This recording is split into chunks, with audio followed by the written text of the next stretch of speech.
no 3, todos juntos? 1, 2, 3. Então me libertarei com a mão do meu Deus, e por a sua vontade, como também as palavras do rei, que ele me tinha dito. Então disseram: levantemos e edifiquemos, e esforçaram as suas mãos para o bem. Sentar em nome de Jesus. Nós queremos, em primeiro lugar, louvar a Deus por essa oportunidade de estarmos aqui.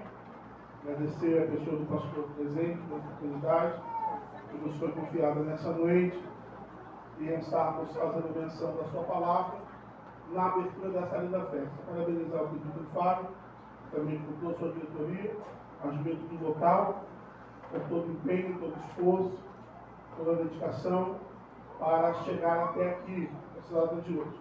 Tenho certeza que Deus tem algo revelado aos nossos corações. Eu não sei se você pode ter a dimensão ou crer no que eu vou liberar para você aqui agora. Mas eu falei com o pastor Rezende aqui, antes de nós assumirmos a oportunidade, que eu creio que o ano que vem a festa da Juventude Neemias não será mais aqui. Eu creio que ano que vem pode ser um tempo novo. Alguém crê assim? Eu creio que ano que vem a festa não será mais aqui, nesse pedaço. Eu creio pela minha fé que ano que vem a festa será no templo novo. Alguém crê assim nessa noite para glorificar a Deus? Tudo depende só de você. Irmãos, o livro de Neemias, na realidade, Nabucodonosor vai saquear Jerusalém por 3 etapas. A primeira, ele vai entrar, vai levar tudo que tinha de mais precioso na cidade, todos os utensílios, ouro, prata, etc. Não satisfeito, ele vai saquear pela segunda vez, vai levar outras coisas que ainda restavam de precioso dentro da cidade de Jerusalém. E pela terceira invasão de Nabucodonosor, ele vai levar cativo alguns dentre eles, Neemias, e não satisfeito, ele vai destruir toda a cidade. Tudo que ele pôde realizar para que a cidade ficasse em ruína, ele assim fez. Toda a cidade foi destruída, tudo que tinha na cidade foi queimado, os portões foram totalmente arrebentados e simplesmente a cidade de Jerusalém se resumiu a nada. A simplesmente escombros e cinzas deixadas por Nabucodonosor. Nesse mesmo período aqui, o texto vai dizer que Neemias, ele servia ao rei. Ele servia ao rei como copeiro do rei. Neemias tinha uma função especial, mesmo estando em cativo. Ele tinha algo de muito especial fazendo para o rei. Neemias estava com a função de copeiro. Qual era a função do copeiro? Servir ao rei. Mas todas as vezes que Neemias se apresentasse perante o rei, ele teria que ter em seu rosto, no seu semblante, uma alegria. Ele não poderia, de hipótese alguma, se apresentar diante ao rei sem que o seu semblante estivesse alegre. Neemias também tinha uma grande responsabilidade. Qual era? Todas as vezes que ele fosse apresentar-se ao rei para lhe servir algo para beber ou para comer, Neemias teria que se alimentar ou beber daquilo antes, pois se dentro daquela substância existisse alguma coisa mortífera, o rei não poderia ser alvejado por aquilo. Aquilo cairia sobre a vida de Neemias. Então observe-se aqui que Neemias tinha uma posição aparentemente destaque e ele estava na linha de frente. Todas as vezes que ele fosse se apresentar, ele tinha que provar antes aquilo que ele servia para o rei. Nós aqui vamos dividir essa mensagem, irmãos, em alguns tópicos. E o primeiro tópico dessa mensagem é sentimento e posicionamento. Deixa eu dizer algo para você. Neemias, ele era filho de Acalias, ele estava habitando Só que o texto vai dizer que no ano em que ele servia o rei, ele vai se deparar com um dos seus parentes. E ele vai procurar saber como que estava a cidade, o que tinha ocorrido, como aqueles que tinham sobrevivido com tudo aquilo que Nabucodonosor tinha realizado. Então, vão relatar para Neemias tudo o que havia acontecido. Vai dizer, olha, Neemias, o que aconteceu é que os que escaparam de tudo aquilo que Nabucodonosor fez está em ruína, está em miséria. Toda a nossa cidade está destruída. Os muros estão queimados, derrubados. Quando Neemias ouve isso, quando ele recebe essa notícia de como está a cidade dos seus pais, ele vai ter um sentimento. E o sentimento que Neemias tem é um sentimento de tristeza. Por quê? Mesmo estando em escravidão, ele estava muito melhor do que os que estavam lá. Neemias simplesmente, irmãos, ele não precisava de hipótese alguma se preocupar. Por quê? Ele estava em um momento bom, servindo ao rei, participando de tudo que o reinado e que o palácio lhe apresentava. Só que quando ele ouve dizer que os seus parentes, a sua parentela, a sua família está vivendo em ruína, ele tem um sentimento. Como diz, que sentimento é esse? Sentimento de tristeza. Deixa eu dizer que sucedeu que, ouvindo essas palavras, assentei-me, chorei e lamentei-me por alguns dias. Sentimento de tristeza. Eu queria fazer uma pergunta para a juventude, Neemias, e para os irmãos que estão aqui nessa noite. Qual tem sido o teu sentimento? Quando você chega ao teu conhecimento que alguém que estava ao seu lado, de repente não está mais.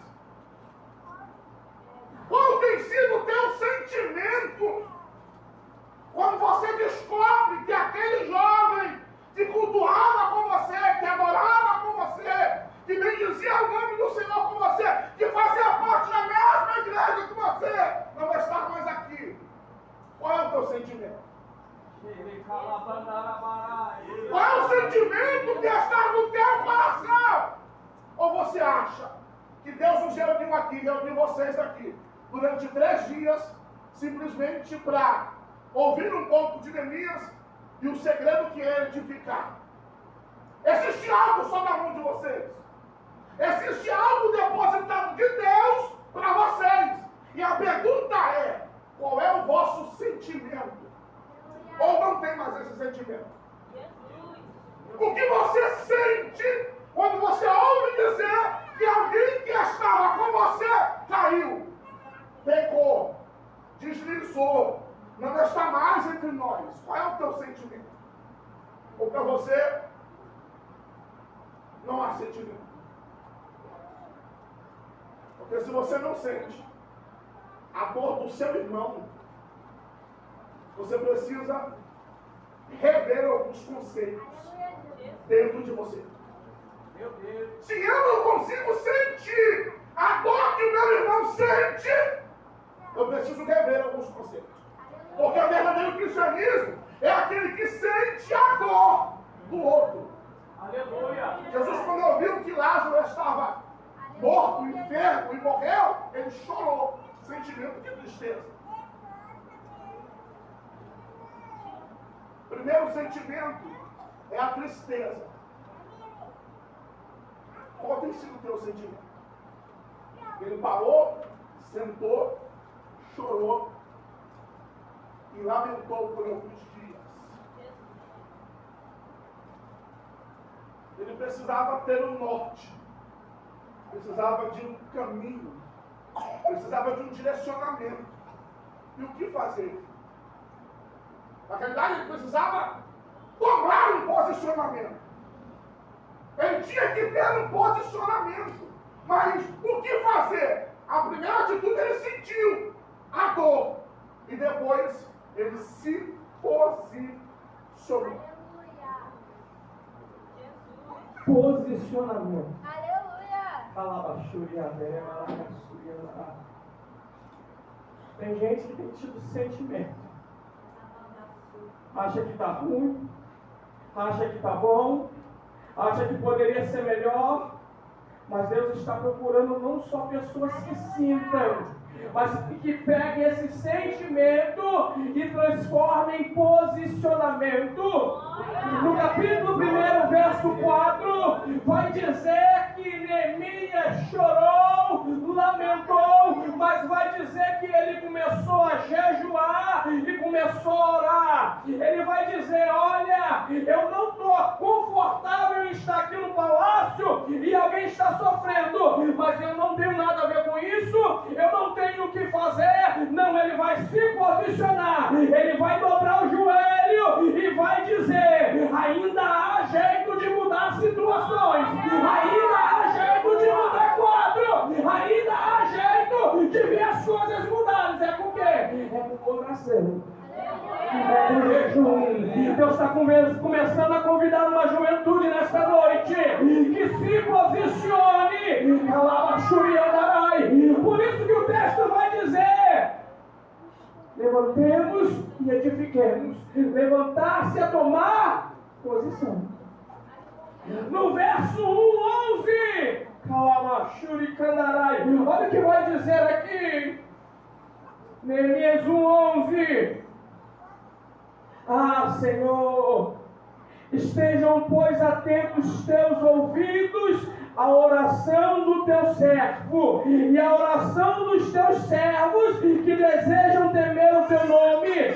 Faze-me prosperar hoje o teu servo. Dá-lhe graças perante este homem. E era eu, copeiro do rei. Sabe o que ele vai fazer? Ele vai se posicionar. E ele vai se posicionar em oração, pedindo a Deus uma oportunidade. Quantos aqui têm pedido a Deus uma oportunidade? Quantos aqui tomaram uma posição e dizem: Senhor, se tu fizer isso, eu vou fazer aquilo. Se tu fizer isso, eu faço isso. Quando a oportunidade surge, o que eu faço, Vinícius? Meu Deus. Quem anda na direção de Deus sabe o que quer e aonde vai chegar. Não basta apenas ter o sentimento, não basta apenas se posicionar, porque a oportunidade não é você que cria. Quem cria a oportunidade é o próprio Deus. Meu Deus. Mas quando a oportunidade é criada, você precisa saber a maneira exata de se apresentar perante o rei.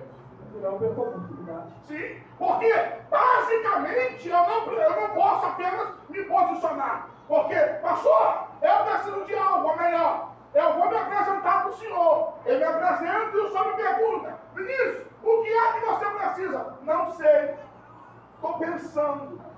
Ah, não, pastor, calma aí, eu vou ver ainda. Não, eu preciso analisar algumas coisas. Não, quem anda com Deus aproveita as oportunidades e sabe exatamente o que ele precisa. Minha pergunta para você nessa noite é esta: se esta noite for posto para você uma oportunidade perante o rei, sabes o que queres? Ou ainda tem dúvida do que precisa? Eu não sei você, mas eu entrei aqui precisando de algo. E eu só saio daqui com a minha resposta. Aleluia! Ele pede o quê? O que ele pede? Precisa de autorização. Tá. Porque na realidade eu não posso iniciar um grande projeto sem ter da autoridade competente a autorização para exercer a obra. Você quer ver um exemplo? Pastor Rezende já está aqui. Apostentado chega agora por muitos anos. Ele tem um propósito diante de Deus. Ele, como pastor, ele tem alguém que está acima dele. É o pastor presidente. Se ele quiser dar um pontapé inicial na construção do novo templo, ele precisa ter do pastor presidente a bênção para iniciar o projeto que Deus deu para ele. Ele tem o projeto, mas a bênção não está com ele. A bênção está com quem tem autoridade. Ele precisa de cartas. Cartas para passar. Autorização para entrar. Sem isso, nada feito. Depois que ele sabe o que pedir, porque não adianta você querer algo de Deus, você querer uma situação resolvida, mas não sabe como e com qual recurso. Eu costumo dizer que Deus não precisa se preparar para te abençoar. É você que precisa se preparar para ser abençoado. Porque se Deus derramar uma palavra hoje, liberar uma palavra hoje, o que você está pedindo há 10 anos, 15 anos, acontece hoje. Mas é você que precisa entender para qual propósito. Quem sabe Deus vai usar para construir. Quem sabe o que quer e aonde vai chegar. Deus vai usar para construir, como ensinou o Vinícius, que a pessoa precisa saber o que quer, mas ela precisa saber qual é o propósito. Quando Neemias diz, e ele ora e fala assim na sua oração: Senhor, eu vou estar diante deste homem. E era eu, copeiro do... Olha, presta bem atenção, porque isso aqui é tremendo. Lá em Judá, o povo está em miséria, em calamidade, passando fome, em desespero. Lá no palácio, alguém já se levantou, já se posicionou, porque entendeu que está no palácio por um propósito, que está naquela posição porque Deus colocou por um propósito. Eu vim aqui ministrar que você está onde você está porque Deus tem propósito. Você não está onde você está porque você é bom. Você não está onde você está porque você é melhor. Você precisa entender qual foi o propósito que Deus te colocou onde você está. Pastor, eu só quero dizer para mim que Deus colocou o Senhor na posição que o Senhor está, porque através da sua vida ele tem um propósito. Então só também quer dizer para mim que Deus orientou alguém que estava acima por o Senhor em uma posição de destaque para apacentar e cuidar de todo este campo, porque há um propósito. Deus te colocou para pregar porque você é o melhor, Ele tem propósito. Ele não te colocou para cantar porque você é melhor, Ele tem propósito. Ele não colocou você para administrar porque você é melhor, tem propósito. Tem gente que está perdendo o propósito e está ensoberbecendo o coração, achando que canta, achando que prega, achando que rege, que adora e que é Ele. Deus trouxe aqui dizendo: eu te levantei com propósito. Não sai do propósito, não perca o propósito. A pergunta para você hoje é esta: qual foi o propósito que Deus te colocou onde você está? Essa vaga de emprego que Deus te colocou lá, que propósito foi esse que Ele te colocou nessa vaga? Fábio, qual é o propósito que Deus tem na tua vida tantos anos à frente da juventude? Passar o tempo? Não! Há um propósito estabelecido por Deus debaixo da sua liderança. Você hoje não tem noção de qual propósito é esse? Peça direcionamento de Deus. Porque todo crente tem um propósito. Deus te pôs lá, não é porque você é inteligente, não é porque você tem recurso, não é porque você tem um nome, não é porque você tem uma apadrinhamento. Que é isso? Crente não tem isso, crente tem propósito.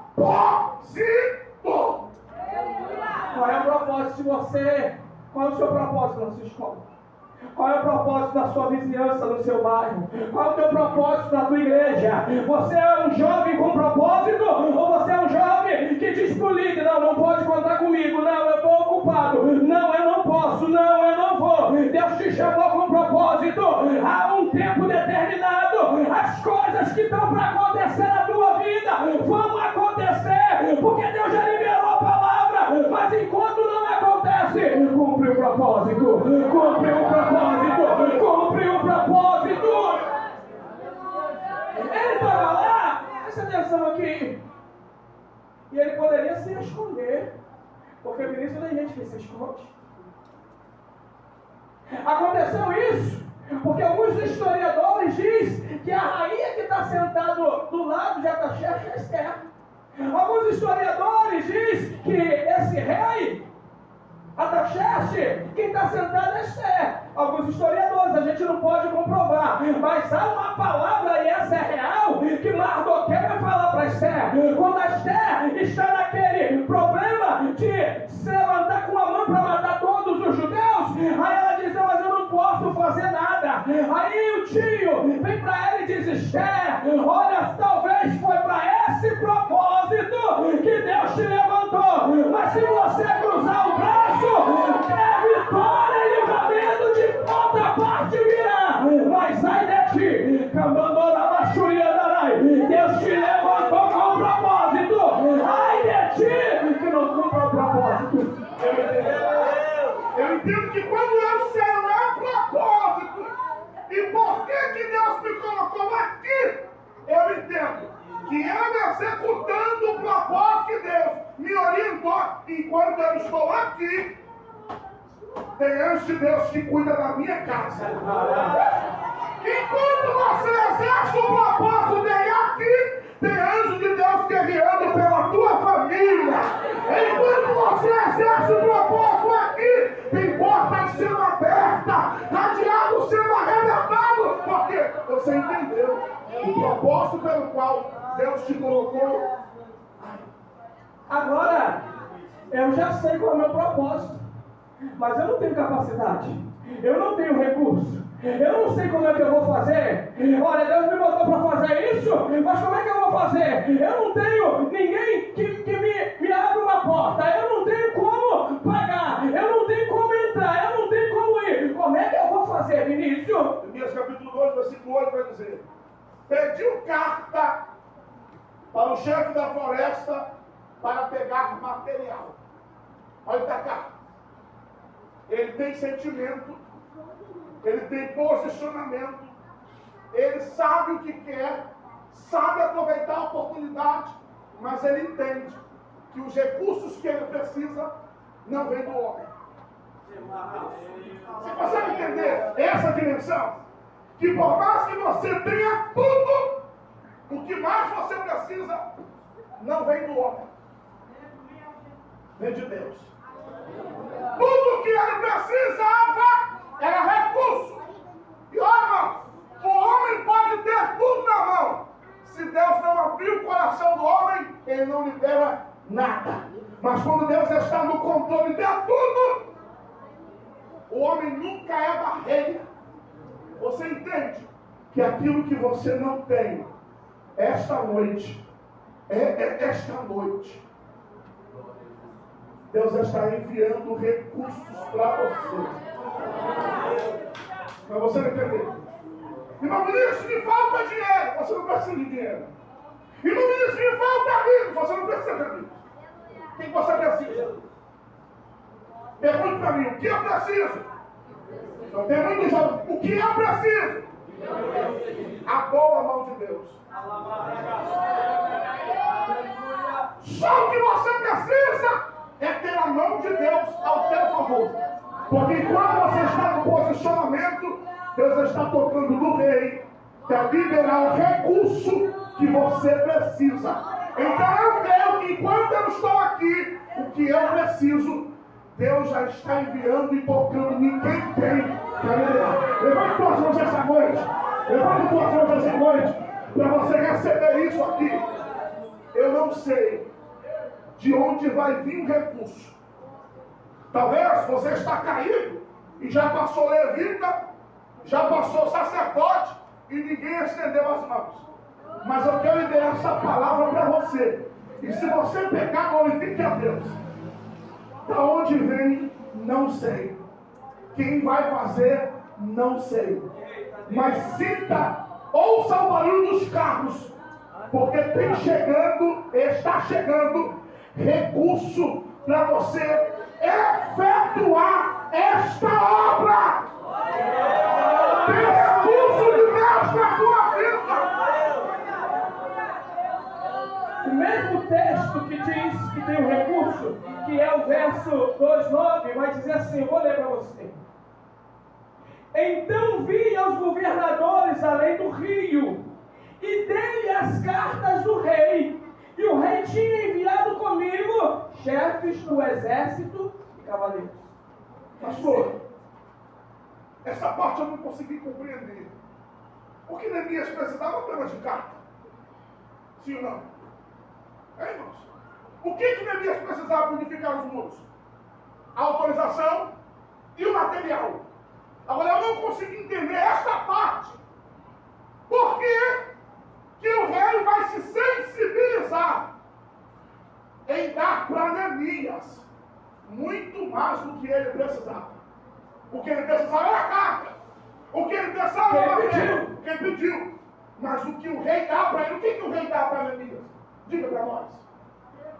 Neemias pede carta. E as cartas conseguem a madeira. Neemias pede liberdade, porque não tinha como sair do reino, as portas não se abriam. Neemias era cativo. Imagina ele chegando na fronteira e o governador da fronteira disse: você vai para onde? Eu vou para outro país, eu vou para outro lugar. Com autorização de quem? Quando ele mostra a carta, as portas se abrem. Sabe o que Deus está dizendo? Eu estou liberando cartas que vão abrir portas hoje. Eu estou liberando cartas que vão abrir portas hoje. Eu estou liberando carta. Eu estou liberando material. Agora, sabe o que é bonito aqui? É que Neemias não pede um exército, mas o rei entende que precisa dar. Por quê? Porque Deus tem mais do que você pensa. Deus vai aonde você não vai. Deus vê o que você não vê. O que você está pedindo aqui, Deus já preparou lá. Aí, o rei vai entender. Não adianta eu dar carta para ele, não adianta eu dar recurso para ele, se os recursos forem roubados. Não adianta eu dar recurso para ele, se ele estiver desprotegido. Então eu vou enviar recurso, mas vou enviar proteção. Eu vou enviar recurso, mas vou fazer o recurso chegar. Ai, Vinícius, aí tem mistério. Porque você sair com uma carta, eu entrego a carta para você. Toma uma carta aqui, segura. Toma aqui, olha aqui a passagem, pode ir. É rápido. Você entende que isso aqui é imediato? Só que levantar um exército não é. Tem que preparar. Levantar o exército, ele chama os capitões e diz: arma o exército. Ele está com carta na mão, ele está com passagem liberada, mas está demorando na visão dele a sair. Você está entendendo que o que você está pedindo, na sua visão está demorando, jovem, mas está no cronograma de Deus, está no crono de Deus, porque Deus não vai te dar algo hoje para perder amanhã, Deus não vai abrir porta hoje para fechar amanhã. A carta está na mão, a passagem está na mão, mas o exército está sendo preparado, porque não adianta ir correndo e perder o caminho e voltar. Você imagina? Neemias voltando e dizer: rei, me roubaram as cartas, me roubaram a madeira, roubaram tudo que o Senhor me deu. Não. O Rei dos Reis, o Senhor dos Senhores, está preparando proteção.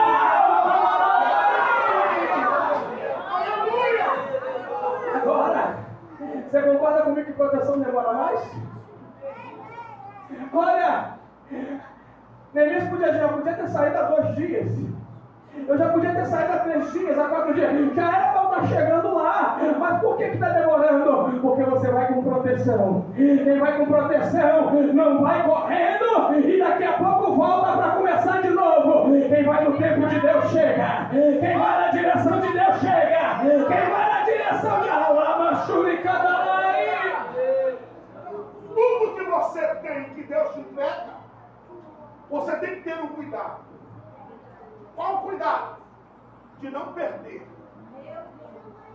Porque você sabia que essa reunião aqui, basicamente para você não é nada. É mais uma festa. Mas é nesta reunião que Deus está te dando estratégia. Que Deus está te dando direcionamento. E que você precisa entender que quando você sair daqui, você precisa estar atento. Porque o teu adversário está bramando como um leão. E ele vai tentar roubar aquilo que Deus te deu aqui nesta noite. Mas eu tenho uma notícia para você. Que o anjo do Senhor está acampando ao teu redor. E ninguém vai roubar aquilo que Deus deu para você. Quando a gente acaba de ler o texto que o rei colocou proteção, o texto seguinte diz assim: quando Sambalate, Gesem e Tobias ouviram o que o rei tinha feito, eles se enfureceram. Eles ficaram irados. Ainda não tinha começado a acontecer nada. Preste atenção nisso aqui. Quando o inimigo começa a se levantar contra você, é sensibilidade sua entender que está acontecendo algo no mundo espiritual ao teu favor. Porque antes de você ver o inimigo, antes de você ver a tua vitória, o teu inimigo já viu. Então diz que se levantou. Porque na realidade a obra não tinha iniciado. Isso aqui está uma maquete. É apenas um projeto, um direcionamento, um posicionamento e uma autorização. Na realidade, os inimigos não viram a obra sendo construída. Mas o capítulo 4 de Neemias vai dizer que ouvindo, ele só ouviu dizer que Neemias estava pronto para edificar. E cá para nós, a missão de Neemias é muito maior do que você imagina. Nós estamos falando de reconstruir uma cidade. Totalmente diferente de construir uma cidade. É muito melhor você construir do que reconstruir. Quem constrói, pega do zero. Quem reconstrói, muitas das vezes, tem que limpar os escombros. Então Neemias tem uma missão. E o inimigo sabe que esse que vem aí tem nas mãos a autorização do rei. Em outras palavras, também tem um exército. Não vai se dobrar tão fácil. Então, ouvindo ele, que Neemias vinha, se posiciona. E aqui vai um conselho para você, jovem, irmão, irmã. Todas as vezes que você estiver num direcionamento certo, se prepare. Diga para os irmãos assim, se prepare. Tem muita gente assim, se prepare. Todas as vezes que você estiver no caminho certo, se prepare. Sabe por quê? Porque o inimigo também está na mesma direção que você. Você tem um propósito de edificar. E qual é o propósito do inimigo? Destruir. Você não precisa se preocupar com o que está dizendo Sambalate e Tobias. Porque quem está fazendo uma grande obra não se deixa levar pelas vozes de Sambalate e Tobias. Porque quem trabalha sabe quem lhe colocou, quem liberou e quem deu o que precisava. Então o que você tem que fazer? Só se preparar. O inimigo vai se levantar. O inimigo vai se levantar no seu trabalho. O inimigo vai se levantar na sua faculdade. O inimigo vai se levantar na sua casa.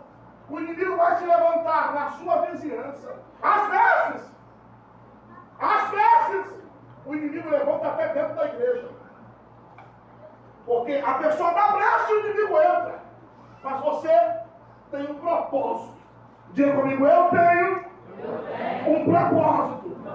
Então quem tem um propósito não se embaraça com o inimigo que levantou. Entendeu isso? Então receba renovo, receba graça, receba revestimento, porque o inimigo já se levantou, mas ninguém vai roubar das tuas mãos a ferramenta para edificar. A gente já se caminha para o final. Agora eu quero que você fique alerta. Quando a gente fala que o inimigo vai se levantar, porque a batalha é espiritual. E o mundo é espiritual, as coisas acontecem primeiro. Você sabia disso? Que no mundo espiritual as coisas acontecem primeiro? E quem tem visão espiritual vai saber como se comportar e como enfrentar o inimigo. Você tem visão espiritual? Porque a Bíblia vai dizer que Eliseu é cercado na cidade de Dotã pelo exército da Síria. O menino levanta pela manhã e quando ele abre a porta ele vê o exército cercando. A primeira palavra dele é: ai Senhor, vamos morrer. Senhor, perecemos. Eliseu vem, tem a mesma visão e diz: mais são os que estão conosco do que os que estão com eles. Mais são os que estão conosco do que os que estão com ele. Deus vai levantar gente para edificar, que tenha visão espiritual. Então nessa noite eu vou pedir a Deus para começar a abrir a visão espiritual de jovens neste lugar. Quando ele vem e ora e diz: Senhor, abre os olhos dele, ele não permite. E quando ele abre os olhos, ele diz: o que você vê? Ele diz: eu vejo carros e cavalos de fogo. Eu vejo carros e cavalos de fogo. Eu vejo carros e cavalos de fogo. O inimigo vai se levantar, mas há um exército de Deus com você. O inimigo vai se levantar, mas o exército de Deus já está contigo. A qualidade do inimigo não é de qualquer um. Quando se levanta contra Neemias, Sambalate é o governador de Samaria. Tobias é o governador de Amon. E o mais influente é Gesem no mundo árabe. Olha a qualidade dos inimigos. Mas Neemias sai com vitória ou não sai? Porque não importa a qualidade do problema que você está enfrentando, se Deus está contigo. E a gente caminha para o final, Vinícius. Qual é o segredo para você vencer nessa guerra? O que Neemias fez quando chegou lá? Eu acho que de todo esse texto, desse livro de Neemias, todo o segredo do sucesso deste homem está baseado neste versículo. Como que a vida de alguém pode se resumir em apenas um versículo? E eu vou ler para você. Neemias capítulo 12, versículo 12. E não declarei a ninguém o que o meu Deus pôs no meu coração para fazer em Jerusalém. Tem situações que não dá para contar para ninguém. É só você e Deus. Aleluia. Você entende isso? Glória a Jesus. Você sabia que tem vitórias que a gente perde? Porque a gente fala para quem não tem que falar. Você sabia que tem coisas que acontecem na nossa vida que o inimigo entra porque você falou o que Deus ministrou apenas no teu coração? Sabe que nome se dá isso? Segredo. Deus tem um segredo com você. E você tem um segredo com Deus.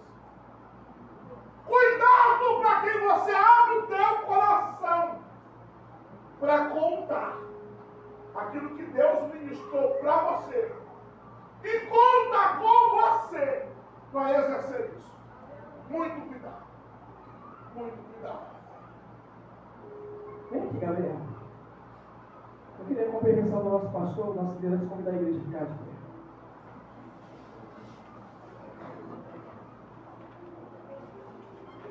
Nós vamos encerrar essa mensagem. Vamos, meia hora correta.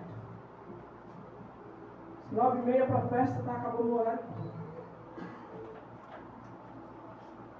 Agora eu queria que você visualizasse comigo. Vem aqui, Vinícius. Você está em Judá. Vem aqui, Varão. Você está em Judá. Preste atenção, porque isso aqui é vocês. Vem aqui, meu querido. Você está em Judá. A notícia que vai chegar de Judá é que eles estão em miséria. Eles estão passando fome. Eles estão numa luta tremenda. Como é que eles estão? Em dificuldade. A vontade é de chorar. Agora olha que coisa linda. Lá no palácio, Deus está dizendo assim, ó, eu te chamei para um propósito. Lá no palácio, eu te coloquei aqui para um propósito. Começa a se mover, porque eu vou te colocar na presença do rei, porque tem alguém sofrendo lá que eu quero dar resposta. Você imagina que você vem para esse culto, mas só você sabe como está em casa. Você vem para adorar, mas só você sabe o que você deixou. Mas você não sabe que já tem alguém lá, trabalhando diante do rei. Você imagina, olha só, olha para cá. Eles estão sofrendo. Neemias já está com carta na mão. Ei, você está entendendo isso aqui? Já levantou o exército e diz, vai com ele. Mas enquanto isso, quem está em Judá não sabe o que está acontecendo. Aleluia. Já vem Neemias com carta na mão. Já vem Neemias com madeira para reconstruir. Já vem Neemias com recurso. Sabe quem está aqui? É você. Enquanto você está nesse culto, já levantou diante do trono da glória. Já veio da parte do rei recurso para você. Então o que eu vou fazer quando o recurso não chega? Eu vou adorar. Eu vou adorar. Eu vou adorar. Esses são os últimos momentos desse culto de hoje. Ai, pastor, como é que eu faço para acelerar o processo? Adora quem é o dono do processo. Adora.